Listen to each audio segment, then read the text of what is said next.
Hello, I'm Gwendoline Delbos-Corfield, member of European Parliament, Green MEP from France, but most of all, MEP working on civil rights and liberties in issues in the EU, rule of law issues and constitutional questions. All of this is very linked.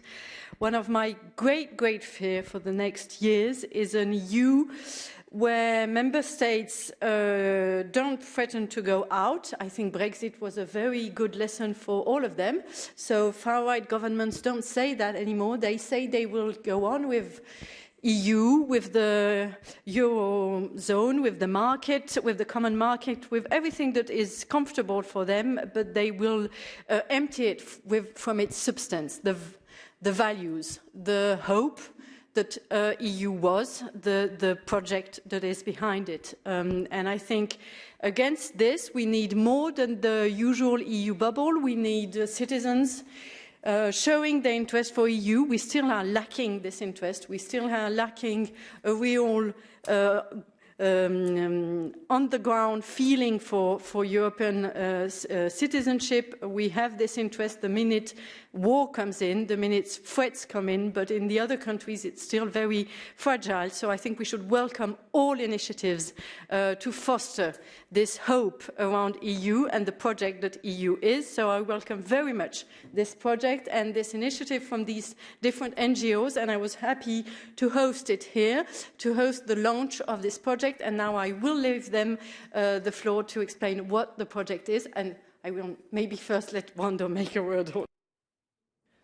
Yes, I'm very happy to be here. Thank you for organizing with these organizations that will for sure present the whole campaign. I just want to underline that this comes after many years of work between civil society and the Parliament and the various stakeholders, institutional and non-institutional, that have pushed for the conference on the future of Europe to happen, the debate to be consistent and to deliver on a clear direction. That is to go for a treaty reform that can ensure a Europe that is able to deliver in terms of democracy, in terms of public goods at European level, in terms of its sovereignty in a changing world. So I see this as a further development of a commitment that started at the beginning of this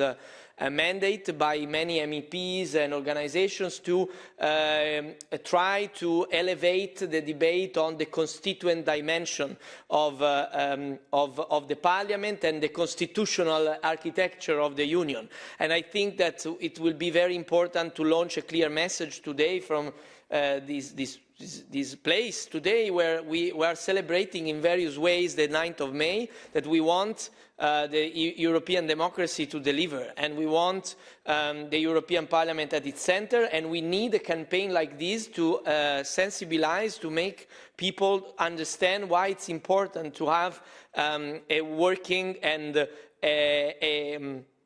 not anymore dysfunctional European Union, because today we have a dysfunctional union in various ways, and we need the citizens' push for it to evolve, to change, and to become able to face the challenges of today. And I say that as former president of Spinelli Group and as a long-standing federalist activist. I want to thank them for pushing forward this fight that I think it's very important to make it real now, to put it now in the agenda of the society and of people that need to know that this is the time where we can change things, or probably we will see a regression of our common project. Thank you. Thank you to you both for your kind words and your words of introduction. Welcome everyone to the EurHope press conference of JEF Europe and make.org. My name is Christelle Saval. I'm Vice President of JEF Europe. Thank you Thank you so much for allowing us to be here today. It's a wonderful honor to be in the European Parliament room on Europe Day. So thank you very much, Gwendoline Delbos-Corfield, for this invitation. JEF Europe, Young European Federalist, is a pan-European youth NGO. We're present in 35 countries and counting, with over 10,000 members across Europe. We are a political NGO because we are here to promote federalism. We're here to promote a democratic European federation as a solution for global peace based on democratic values, human rights, rule of law. We strive for European integration, European enlargement, and of course the European citizenship. And we have a lot of activities regarding citizen and active education. I will let the word to make.org for a short introduction, and then we'll move on to the rest of the program. Yes, thank you very much. Also, thank you to our distinguished guests and hosts. Much appreciated. And indeed, it's a great occasion as well for make.org to be here today in the room as well as in the virtual world online. Quickly on make.org, we are a European civic tech organization and massively engage millions of citizens online with the goal to reconciliate the public discourse by identifying the shared concerns and ideas of citizens. And that's exactly what we're planning to do now, but I leave it to Antonio Argenziano, the president of JEF Europe, as well as Axel Dauchez, the co-founder and CEO of make.org, to explain us better just now. Before proceeding, maybe, Antonio, just a quick check if the third guest would still come. Any news on this? Okay. But in this case, I would propose we move on. We would launch the campaign together, and then I would hand it over to our two other speakers. But voila. So yeah, we're just welcoming Sandro Gozi from Renew Europe. Welcome. Thank you very much for joining us. He's also the president of the Union of European Federalists, as well as the Spinelli Group, so great honor and also very much on point to be here with us today. So I would just leave you the floor for the 2-minute keynote to welcome the guests. Thank you.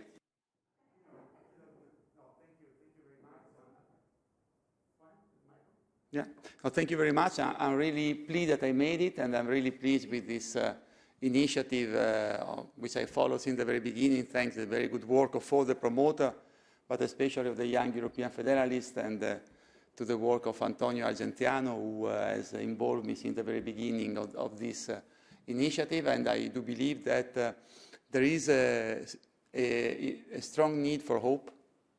And I think that certainly Europe can be a message of hope. We have demonstrated in this period answering and giving the right answer to a moment where our citizens had lost hope. I mean, if you go back to the pandemic, if you look also at the reaction at the beginning of the war, and if you look also at the work which is recalled in the initiative of the promoter of the Conference of the Future of Union, there you can clearly see that, I mean, our citizens, they really see Europe as an answer and as a hope. And I think that if we make it through with this message ahead of the European elections, we will have done something very significant and very right for Europe. This is the reason why I'm here, and this is the reason why I'm strongly support this initiative, and the reason why I am. There is a figure 1 million, you said, Antonio. And I hope that this 1 million citizens reached by this initiative will be really reached because Europe deserves this. Thank you very much. I think your microphone is still on. So if Antonio and Axel want to join us, we're going to launch the campaign live. So we're going to launch the first phase of the campaign, which is the platform. We'll know a bit more about the details and the next step afterward, but let's roll. So we have a button in the middle that will launch the campaign. We'll all press together.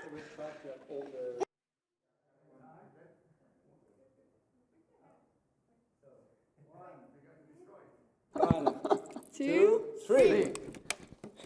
Yeah, does it work? Yeah. Yes, voilà. Started.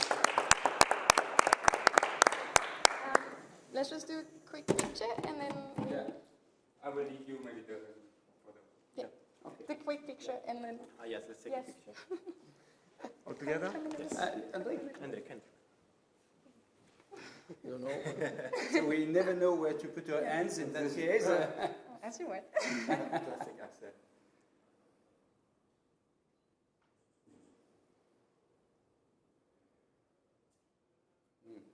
Good picture. Plenty of them. Yeah, very good. Okay, I think we're good. Thank you very much. Thank you very much.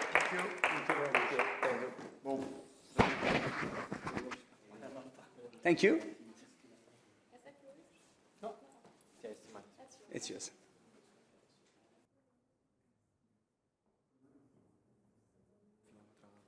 Okay. Yeah.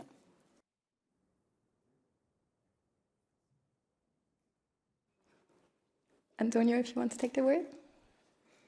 Yeah. So Europe is facing a dramatic crisis. We saw how dramatic the pandemic years, months were. We saw how dramatic the years of the war were. The war back in Europe after the 90s, after the Second World War. And so we wanted to face this crisis. We want a Europe who is able to face this crisis and to give answers to citizens. It happened, but it can happen more. It has to happen faster, better. That's the request. That's the request of young people who want also the climate crisis to be tackled. All the other global challenges that Europe is called to answer to. And all this feeling of crisis is something that in particular our generation is feeling a lot. The citizens all across the world are feeling a lot. European citizens are feeling that a lot. There is a survey that says that among the Europeans, most of the most common feelings are anger, uncertainty, fear, rage. And there is one alternative to all these negative sentiments, negative feelings, and that alternative is hope. That's why we wanted to start from hope. But hope is not waiting for the future, but it's actually being proactive, acting to improve the European Union, to improve our future, and to connect, to come closer, to make Europe means hope again. This is very important. This is what we wanted to achieve when thinking, when working to this campaign, trying to give opportunity to put apart the ideological prejudice that too many times are influencing our way of reasoning, our political also debates, and instead trying to start from the issues and try to start from solving concretely the issues that citizens are experiencing. So we saw that the Conference on the Future of Europe was a very important moment where actually citizens expressed their willingness to face those problems with very concrete proposals, and we think that starting from those proposals, we need to keep giving the work to the citizens, because the citizens are the way also to go beyond some prejudices that are also in these very institutions. And that's why we wanted to start with Europe by exactly this, involving, listening to citizens in order to arrive to get to decision makers. So we started also trying to collect opinions from intellectuals. This morning in a lot of national newspapers has been published an opinion piece about Europe. We called it the revolution of hope, because we didn't want to give the impression that hope is just, again, waiting, but Europe has to be a revolution, has to be the revolution. So I want also to thank all the partners that followed us in this adventure to get to the 1 million citizens that we promised. Special mention also to Civico Europe, who actually contributed with us a lot to gather all the signatures and the support for the article that came up today. And then we are here to this press conference launching this online consultation and launching a one-year path. But to explain how everything will go on, I have the pleasure to share the floor and share the very exciting 1 year ahead of us with Make.org and with Axel. Thank you very much. Thank you, Antonio. It's funny because when we met each other, it was something like 6 months ago, and we were discussing about the risk behind the next election, because there is a huge risk. You mentioned the stake behind Europe. There is a stake behind the potential ingerence on the future election. So it's a critical election. And we tried to define what it will be trying to achieve in 1 year, and we said, okay, how can we ensure healthy young citizen participation at scale at the next election. And so for that, we build a one-year system which will involve maybe more than 1 million people, because we will start, and we're starting today. It's now online on EurHope.org. We started a huge consultation. We will ask one only single open question to something like 10 million young European citizens, representative from the 27 countries. This question will be, what are your ideas for building together a Europe that can respond to future challenges? That will last all during the summer. And by September or even October, we will be able to address the mapping of the 12 ideas on which every young citizen agreed in Europe. And this matrix, we call it the citizen agenda, will be the basis of the next steps, will be to align the political offer, to align the NGO proposal, to align every solution on the table with the consensus of the young citizens. If we want to engage the young citizens, we need to make sure we address what matters to them, not what matters to us. And that's really the critical element in that operation, is the connection of the political offer with the consensus of young citizens. Based on that, thanks to the huge power of JEF, we'll be able to come back on the fields and to, with the 10,000 young volunteers of JEF, to really go on in the streets and to motivate the people, the young citizens, to go, to engage themselves into the election, to vote, and to determine themselves based on what the possibility, on what matters to them. And we will end up with a huge, great final at the European Parliament, this time in Brussels. And if we do so, we can achieve two things. First of all, a huge increase into the participation of young citizens. We made a plus 14% at last election. Let's try to do better this time. The second thing, it's even more important. We will do our best to trigger the political debate and the mediatic debate to overweight the consensus and not only the cleavage. And that's the best way to protect the election and the best way to make sure that we will all hope in the same direction for the future. Thank you, Axel. So for the platform, it's EurHope.org, so EurHope with an H, if you want to check it out now.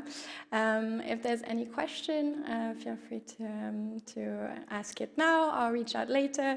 All the contact information on our respective websites. Just look EurHope.org. I don't see any for the moment, so I would like to thank you for coming online and in the room. And it's a very exciting journey we're starting today for the next year, and I'm happy you're with us with it. If I may add a second thing, nothing will be possible without the incredible partners, not only JEF, but also other partners behind. There is more than 40 organizations who are joining the, of course, starting with the European Parliament, but also European cities, also European regions, but also NGOs, also corporate partners who took the risk to come on board, which is not easy for them. So all those partners make it happen, and it's a kind of a sacred union of institutional and civil society to really bring hopes to Europe. Just one last thing. We are here in the Parliament talking and launching the initiative. There are in over 40 European cities already volunteers, JEFers in the streets, reaching out to citizens, sharing this sense of hope, this sense of this revolution of hope. And the partners, I'm convinced, but they will grow. There will be always new partners because, as we keep saying, this is the most ambitious initiative. They're welcome. Towards the citizens' initiatives, bottom-up initiatives for the European elections. And really, again, thank you to all the MEP. And we know that the support of the European Parliament will never miss, because I think that citizens and the Parliament allied can achieve something to make Europe a better place and make the future better. So thank you, everyone.